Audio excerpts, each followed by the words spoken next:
Keluaran pasal 12 ayat 1-28 tentang perayaan Paskah.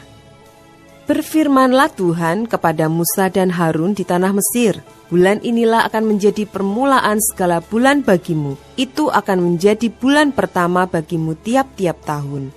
Katakanlah kepada segenap jemaah Israel, pada tanggal 10 bulan ini, diambillah oleh masing-masing seekor anak domba menurut kaum keluarga, seekor anak domba untuk tiap-tiap rumah tangga. Tetapi jika rumah tangga itu terlalu kecil jumlahnya untuk mengambil seekor anak domba, maka ia bersama-sama dengan tetangganya yang terdekat ke rumahnya haruslah mengambil seekor menurut jumlah jiwa. Tentang anak domba itu, kamu buatlah perkiraan menurut keperluan tiap-tiap orang. Anak dombamu itu harus jantan, tidak bercela, berumur setahun. Kamu boleh ambil domba atau kambing. Kamu harus mengurungnya sampai hari yang ke-14 bulan ini. Lalu seluruh jemaah Israel yang berkumpul harus menyembelihnya pada waktu senja. Kemudian, dari darahnya haruslah diambil sedikit dan dibubuhkan pada kedua tiang pintu dan pada ambang atas, pada rumah-rumah di mana orang memakannya. Dagingnya harus dimakan mereka pada malam itu juga. Yang dipanggang, mereka harus makan dengan roti yang tidak beragi beserta sayur pahit. Janganlah kamu memakannya mentah atau direbus dalam air, hanya dipanggang di api, lengkap dengan kepalanya dan betisnya dan isi perutnya. Janganlah kamu tinggalkan apa-apa dari daging itu sampai pagi. Apa yang tinggal sampai pagi, kamu bakarlah habis dengan api, dan beginilah kamu memakannya. Pinggangmu berikat, kasut pada kakimu, dan tongkat di tanganmu. Buru-burulah kamu memakannya. Itulah Paskah bagi Tuhan. Sebab pada malam ini, aku akan menjalani tanah Mesir, dan semua anak sulung dari anak manusia sampai anak binatang akan kubunuh. Dan kepada semua Allah di Mesir akan kujatuhkan hukuman. Akulah Tuhan. Dan darah itu menjadi tanda bagimu pada rumah-rumah di mana kamu tinggal. Apabila aku melihat darah itu, maka aku akan lewat daripada kamu. Jadi tidak akan ada tulah kemusnahan di tengah-tengah kamu. Apabila aku menghukum tanah Mesir, hari ini akan menjadi hari peringatan bagimu. Kamu harus merayakannya sebagai hari raya bagi Tuhan turun-temurun. Kamu harus merayakannya sebagai ketetapan untuk selamanya. Kamu makanlah roti yang tidak beragi 7 hari lamanya. Pada hari pertama pun kamu buanglah segala ragi dari rumahmu. Sebab setiap orang yang makan sesuatu yang beragi, dari hari pertama sampai hari ke-7, orang itu harus dilenyapkan dari antara Israel. Kamu adakanlah pertemuan yang kudus, baik pada hari yang pertama maupun pada hari yang ke-7. Pada hari-hari itu tidak boleh dilakukan pekerjaan apapun, hanya apa yang perlu dimakan setiap orang. Itu sajalah yang boleh kamu sediakan. Jadi, kamu harus tetap merayakan hari raya makan roti yang tidak beragi. Sebab tepat pada hari ini juga, aku membawa pasukan-pasukanmu keluar dari tanah Mesir. Maka haruslah kamu rayakan hari ini turun-temurun. Itulah suatu ketetapan untuk selamanya. Dalam bulan pertama pada hari yang ke-14 bulan itu, pada waktu petang, kamu makanlah roti yang tidak beragi, sampai kepada hari yang ke-21 bulan itu pada waktu petang. 7 hari lamanya tidak boleh ada ragi dalam rumahmu, sebab setiap orang yang makan sesuatu yang beragi, orang itu harus dilenyapkan dari antara jemaah Israel. Baik ia orang asing, baik ia orang asli. Sesuatu apapun yang beragi tidak boleh kamu makan. Kamu makanlah roti yang tidak beragi di segala tempat kediamanmu. Lalu Musa memanggil semua tua-tua Israel serta berkata kepada mereka, "Pergilah, ambillah kambing domba untuk kaummu dan sembelihlah anak domba Paskah. Kemudian kamu harus mengambil seikat hisop dan mencelupkannya dalam darah yang ada dalam sebuah pasu. Dan darah itu kamu harus sapukan pada ambang atas dan pada kedua tiang pintu, Seorang pun dari kamu tidak boleh keluar pintu rumahnya sampai pagi. Dan Tuhan akan menjalani Mesir untuk menulahinya. Apabila ia melihat darah pada ambang atas dan pada kedua tiang pintu itu, maka Tuhan akan melewati pintu itu dan tidak membiarkan pemusnah masuk ke dalam rumahmu untuk menulahi.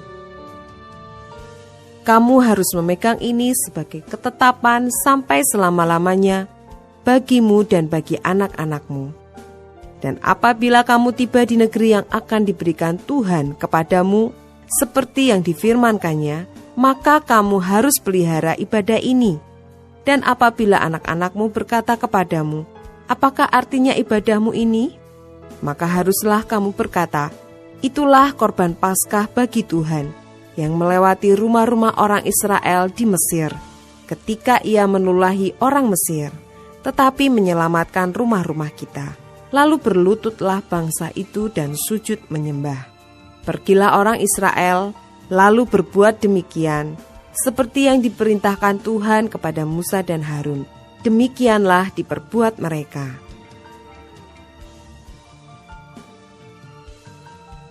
Ayat 29 sampai 42. Tulah ke-10. Anak sulung mati. Orang Israel keluar dari Mesir. Maka pada tengah malam Tuhan membunuh tiap-tiap anak sulung di tanah Mesir, dari anak sulung Firaun yang duduk di tahtanya, sampai kepada anak sulung orang tawanan yang ada dalam liang tutupan, beserta segala anak sulung hewan. Lalu bangunlah Firaun pada malam itu, bersama semua pegawainya dan semua orang Mesir.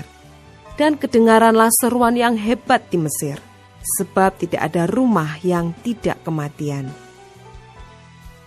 Lalu pada malam itu dipanggilnyalah Musa dan Harun.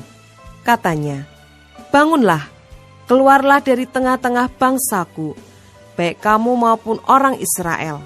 Pergilah, beribadahlah kepada Tuhan, seperti katamu itu. Bawalah juga kambing dombamu dan lembu sapimu, seperti katamu itu. Tetapi pergilah dan pohonkanlah juga berkat bagiku. Orang Mesir juga mendesak dengan keras kepada bangsa itu, menyuruh bangsa itu pergi dengan segera dari negeri itu, sebab kata mereka, nanti kami mati semuanya. Lalu bangsa itu mengangkat adonannya sebelum diragi, dengan tempat adonan mereka terbungkus dalam kainnya di atas bahunya. Orang Israel melakukan juga seperti kata Musa. Mereka meminta dari orang Mesir barang-barang emas dan perak serta kain-kain. Dan Tuhan membuat orang Mesir bermurah hati terhadap bangsa itu, sehingga memenuhi permintaan mereka. Demikianlah mereka merampasi orang Mesir itu. Kemudian berangkatlah orang Israel dari Raamses ke Sukot. Kira-kira 600.000 orang laki-laki berjalan kaki, tidak termasuk anak-anak. Juga banyak orang dari berbagai-bagai bangsa turut dengan mereka. Lagi sangat banyak ternak kambing domba dan lembu sapi. Adonan yang dibawa mereka dari Mesir dibakarlah menjadi roti bundar yang tidak beragi, sebab adonan itu tidak diragi, karena mereka diusir dari Mesir dan tidak dapat berlambat-lambat, dan mereka tidak pula menyediakan bekal baginya.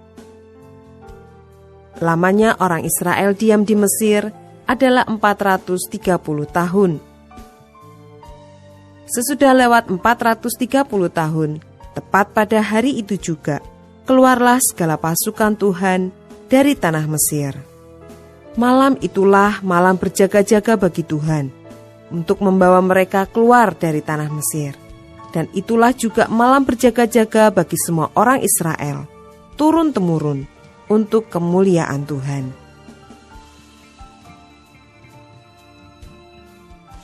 Ayat 43 sampai 51. Ketetapan lebih lanjut mengenai Paskah. Berfirmanlah Tuhan kepada Musa dan Harun, inilah ketetapan mengenai Paskah. Tidak seorang pun dari bangsa asing boleh memakannya. Seorang budak belian barulah boleh memakannya setelah engkau menyunat dia. Orang pendatang dan orang upahan tidak boleh memakannya. Paskah itu harus dimakan dalam satu rumah juga. Tidak boleh kau bawa sedikit pun dari daging itu keluar rumah. Satu tulang pun tidak boleh kamu patahkan. Segenap jemaah Israel haruslah merayakannya. Tetapi apabila seorang asing telah menetap padamu dan mau merayakan Paskah bagi Tuhan, maka setiap laki-laki yang bersama-sama dengan dia wajiblah disunat. Barulah ia boleh mendekat untuk merayakannya. Ia akan dianggap sebagai orang asli, tetapi tidak seorang pun yang tidak bersunat boleh memakannya. Satu hukum saja akan berlaku untuk orang asli dan untuk orang asing yang menetap di tengah-tengah kamu. Seluruh orang Israel berbuat demikian, seperti yang diperintahkan Tuhan kepada Musa dan Harun. Demikianlah diperbuat mereka. Dan tepat pada hari itu juga, Tuhan membawa orang Israel keluar dari tanah Mesir menurut pasukan mereka.